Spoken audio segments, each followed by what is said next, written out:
वो सब तो ठीक बा, लेकिन डॉक्यूमेंट्स भी लावे के पड़ी। जी ठीक बा।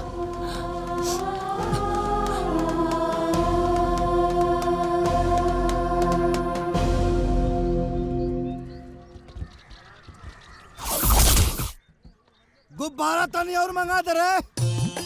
हाँ, सामान पूरा आ गई? हाँ आ गई। आगे कितना? अलबा।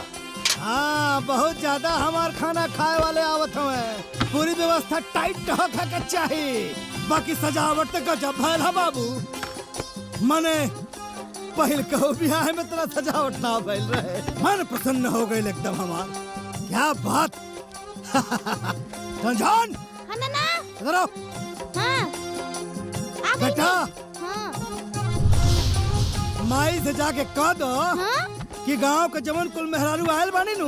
हाँ आ गई बानी। तो गीत गारी शुरू होको। ठीक हो। बाकी प्रोग्राम शुरू होको। ठीक है। आई बतावा। हाँ हमके ब्यूटी पार्लर जाए के रहल हो। वो काहे खातिर नाना? मेकअप करावे खातिर। हाँ तो हमार गड़िया आयल की ना? फोन कइले बानी। अच्छा आवत होई। आवत होई। हाँ? जा अंदर जा, तनी माई के बोलता। जा जा जा जा ठीक जा। बा। बाकी तैयारी तक जब्बा ले पे। अरे देखत ना बना काम चोर कह के जल्दी जल्दी निकाला। अरे ये झोलर लोग यहाँ क्या करता? हाँ? अरे लाठी लाओ रे लाठी। हाँ? अरे चाचा, अरे चाचा को ला, अरे चाचा ला मारा यहाँ क्या है? चाचा प्रणाम। चाचा प्रणाम। चच्चा चच्चा केकरा बोल रहे रे? भैया भैया चाचा। भैया चच्चा। भैया चाचा। भैया चच्चा। हे बुड्ढा। चच्चा भैया। बुढ़वा जवान। बुढ़वा। अरे मालिक मरता कहाँ बुढ़वा जवान का होला रे? जवान बुढ़वा। हाँ मतलब आप जवान हो गए बाड़ी। अच्छा पकड़ छोड़। तोहने यहाँ कैसे आइले ही बताओ। जे अपने हीरा जैसन जवान बाप के छोड़ सकेला वो हमनी के काहे ना छोड़ सकेला। अभी तिलक बियाह छोड़ के वो पनौती संगे के रही। वाह चला देर से सही अकल ते आइल। वैसे एगो कहावत बा। अगर सुबह का भूलल शाम के वापस आ जाओ तो करा के भूलल ना कहल जाला। काश ये बात केहू और के भी समझ में आ जात। या बेटा काम पे लगा लोगन। काम पे लग जा लोगन। बहुत दिल कहलू लोग आवत हो। मिठाई खियावो के एकदम पूरा भंडारा। चला व्यवस्था कर। चल शाम के खियावो के सबके। हाँ चल अंदर। जी मालिक। तू क्या करत हो हमारा? कुछ ना मालिक, वही कलसा ढकनी दिया के चक्कर में गल रहनी, वह देख के आई नहीं। सब हो गए। हो गइल तो मालिक। हो गए होते को बात बतावा कि पूरा इलाका जवाहर में खाए खातिर न्योता देला लोगन के। मालिक आज देवे जाता नहीं। अरे तो जा न्योता दो जी। क्यों छूटे के ना चाहिए जी। कम से कम 5000 आदमी खाई हैं। जी ठीक बा। और सुनो जी जे सबसे खास हो खाए नु हाँ। ओके तनी पहले बोल दियो। ठीक बा मालिक। जो जो जो जो।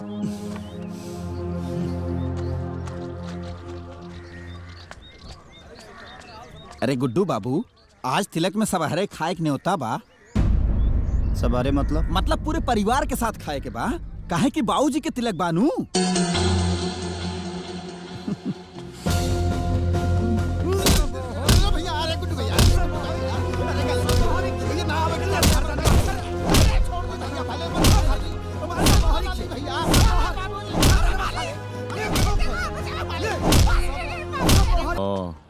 घरे तो तिलक भोज हो ही रहल बा। प्रसाद भाई, नाम प्रसाद, कमीना प्रसाद बोल लो। अच्छा पहले याद दिला देली। का चल का तिलक हाँ भोज। हाँ हाँ आज तिलक पकड़ के चल। चल तिलक में ना रखनी तो हमारा नाम बदल चलो। दिए।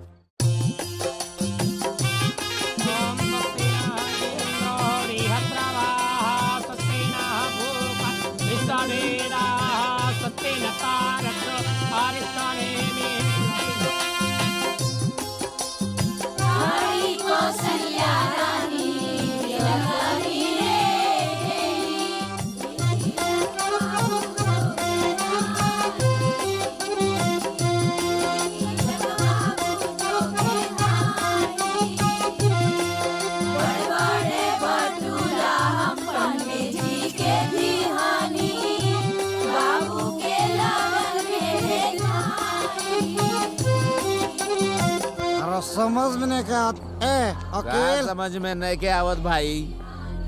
टाइट ठीके बा ट्यूब ठीके बा तेल बढ़ले बा तो फिर टुकरा के कहे होता निजा चलाए वाला ड्राइवर ठीक नहीं के ना हक बतरा वकील बने के तभी तो अरे बाप रे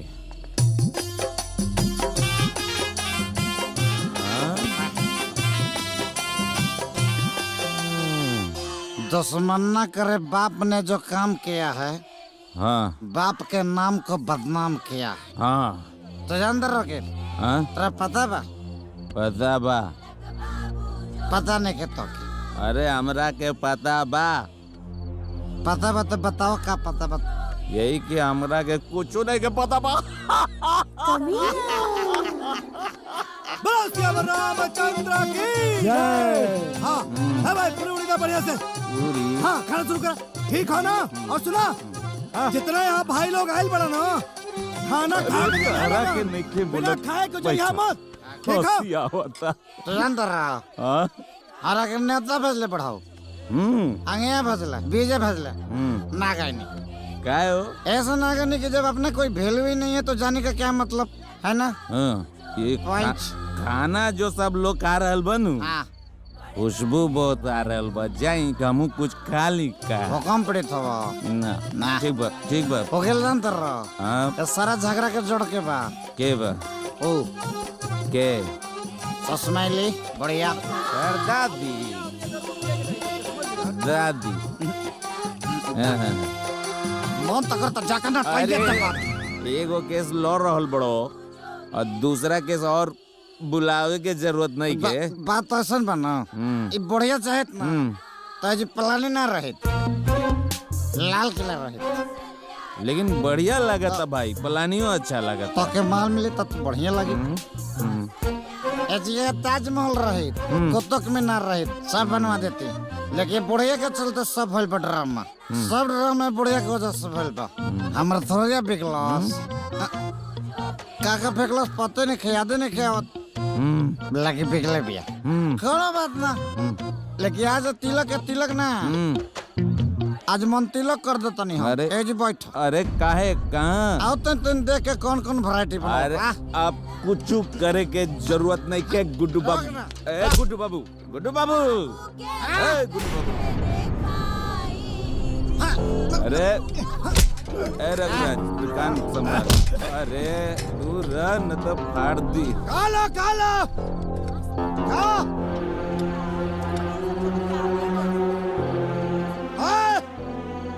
पुड़े का तरफ पुड़े खासा दबा के खासा दोनों चिंता नहीं खे एक दिन और पुड़े खियाबता नहीं के जिया पुड़े ये रही पतल ये रही सब्जी ये रही रसगुल्लो ये रही फंक्शन चेंज मिली दानी के सरात के पुड़े खिया बेबुढ़ा गुड्डू क्या बकवास करत बाड़े शांत हो जाओ मुखिया जी लड़बो अगला साल मुखिया जी लड़वाई तरह के मारा कानून लेके हाथ में घुमाते नहीं बुझा गई तू ही का करता रहा शुभ काम में केहू ऐसन करेला पंडित चुप एकदम चुप तो कुंडली बने बा हमार हम बाढ़ में पता भरनी बाढ़ में तरह के सुनामी में ले जाए रात संग हरा गया था तेरे अबे इससे बारात ना जाई आरती जाई रे आरती हटो आरती जाएगा कौन है रे उधर नहीं उधर तो शराब पी के बड़े तोरा शराब पीला से मार बिया ना होई शराब पापी तोरा से बड़ा कमीना ना तकनी आज से सरकारी आवारा साबित हो गईले सुन हले से निकाल तोरा छाती पे चढ़ के बारात ले जा हम लेके जाके यहाँ से पापी कहीं के देख लेके सरकारी आवारा हो गेलो ऑर्डर और आज के बाद हे बॉर्डर क्रॉस कैला तो टांग काट ले तो इतार पाकिस्तान के बॉर्डर है का जाइए सर्जिकल स्ट्राइक का दबना तू तो जाइबे कर बस साथ में इतार महल लेके जाना हमारे साथ है लेके जाना गलत हो जाई ए कानून साथ में कोई नहीं बोलेगा चलो जा ए जाना चलो हट अरे हट चलो बर्दाश्त करत अरे, तुम पागल बने अरे हम। बैठ जा बैठा अरे तल्लात का देवता है बात तना मन बे तोरा छाती पे चढ़ के बारात जाई तोरा छाती पे छाती पर छाती और रोड है का हमार रोड है अरे शांति ए से रसगुल्ला बैठा। रसगुल्ला रसगुल्ला रसगुल्ला के बे हाँ खा ले। जितना पैसा खर्चा कर बने सरन से सुलभ। आनंद रघुराज ए ज्यादा बोला तारा तू। बोला नहीं चाहता। हाँ ज्यादा बोला तारा तू। हो गए। गुड्डू ज्यादा बोला तारा तू। ए, कानून के अरे ज्यादा लगी। साथ में मतलब ए गुड्डू बाबू भाई ई का भक्तर बच गइल बा, देखा देखा। राजा गुड्डू बाबू चलो ले जा इनके, ले जा। भैया अरे बाप रे भैया रुका। मार देंगे अभी, बर्बाद कर देंगे। अरे भाई तुम लोग समझते क्या हो रहे? अरे बैठ शादी बैठ करेगा बुढ़वाई, शादी करेगा ये। ए भाई तू चला, ए भाई तू चला ऐसे से एक तू चला, गुंडा का समझता नहीं खेल। ए तू चला यार। राजा अरे राजा क्या? जो कम नहीं किए अरे भाई अरे अरे अरे अरे पूरी अरे चलो चला यार। अरे चलो नहीं नहीं नहीं नहीं अभी बात ऐसा ना पड़ जाए, फ्रीबे ना करिए ऐसे। अरे हमार बात सुन पहले। क्या सुने? चिंता जिन कर, जब कानून के कलम लिखला बंद कर देला नु वैसे से कमीना प्रसाद के दिमाग चलल शुरू हो जाला। अच्छा हमारा दिमाग में एगो आइडिया आइल बा। क्या? फिलहाल तो ऐसा से चलो तू ना बताओ तनी ना। ऐसे ना पड़ जाए। अरे चलो भाई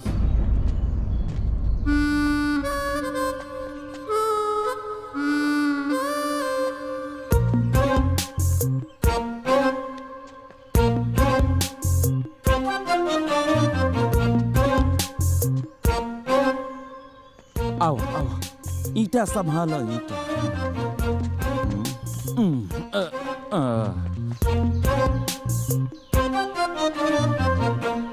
हम शांति के प्रतीक हैं, ठीक है। अरे का करत यार, कोनो काम आराम से सीधा तरीके से ना हो सकेला। अरे तो देखा तरह का लिख लेबा कि हम शांति के प्रतीक हैं, काम करला शांति वाला शांति के प्रतीक लिख लेबा। तो ठीक है, ठीक है ठीक है ना। ठीक है, चलो ना, ठीक है, चलो चलो। ना भाई। अरे रहे दो रहे दो।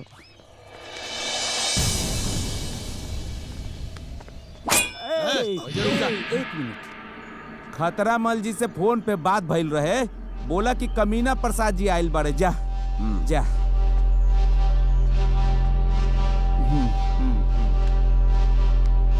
खतरामल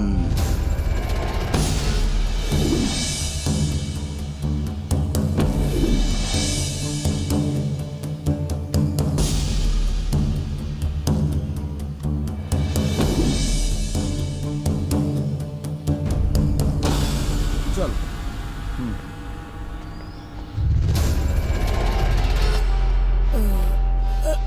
जी आदाब। आदाब आदाब। आदाब। कहाँ बोला? हम जो फोन कैले रहनी नु, हाँ जो ना क्लाइंट के बारे में, हाँ। वो क्लाइंट के बेटा ये बड़े। क्लाइंट के बेटा। जी जी जी। काम हो जाए। कहाँ फंसा दिले यार, हैं? जौन आदमी के खैला के अलावा कुछ कामे ना हुई, ई मोट आदमी से दौड़लो जाई रे। अरे भाई मोट समझ के कमजोर न समझा, बुझला? काम में दम और सफेदी चमाचम, खतरा मलना है मार। हमके देख के बड़े बड़े जन के मल निकल जाला। बोला कि काटे बाके के, चीरे बाके के, पारे बाके के, मारे बाके के, हुड़े चुप चुप चुप चुप चुप। शांति। क्लाइंट का मूड थोड़ा डिस्टर्ब है। हाँ हाँ हाँ। वो हमार बाबूजी हमार। तुम्हार बाबूजी? हाँ हाँ हाँ। अच्छा अच्छा हाँ, तब सिर्फ गोली मारे बा। Sorry sorry. हाँ, फिर सॉरी बोल रहे, फिर सॉरी बोल रहे। तब हाँ, तब काटे कर दी। सॉरी सॉरी सॉरी, फिर सॉरी बोल रहे, फिर सॉरी बोल रहे। आँख फोड़ दी।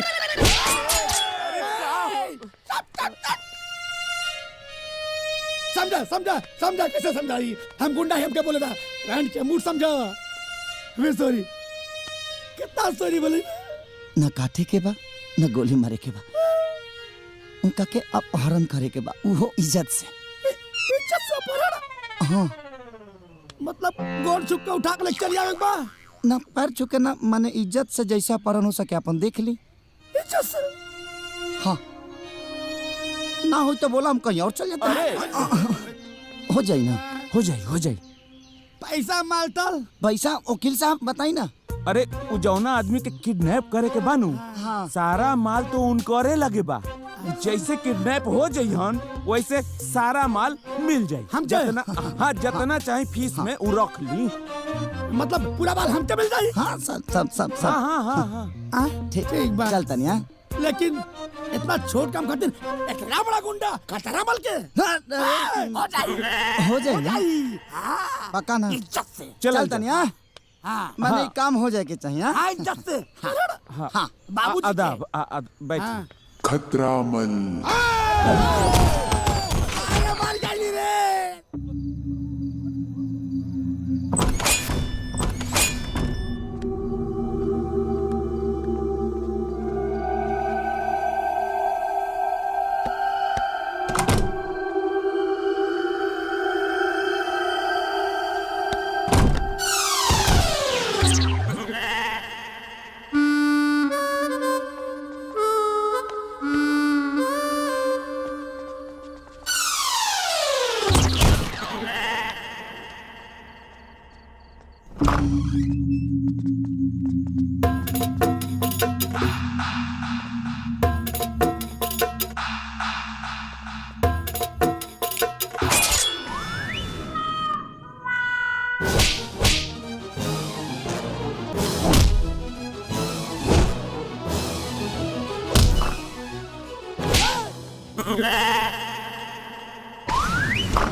नमस्ते। प्रणाम करतानी जी। नमस्ते। खुश रह। तोरा बहिन के सुहाग भगवान अजर अमर राखस। खूब खुश रह।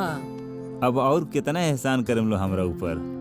कपड़ा लत्ता गहना गुड़िया यहाँ तक के शादी के सारा खर्चा रो लगन उठावतनी। आखिरकार एकर हम भाई नु हई, हमरो कोनो फर्ज होला।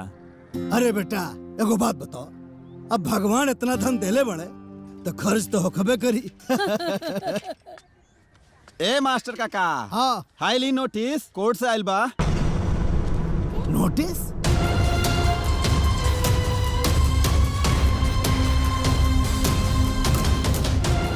का हो? देखा थे। वाह गुड्डू भजले बड़े। हे भगवान, ये औलाद भल की राक्षस। बताओ, हर शुभ काम में विघ्न डाल देता। तो चिंता मत कर माई, कुछ ना होई। राम प्रसाद हाजिर हो। अदालत की कार्रवाई शुरू की जाए।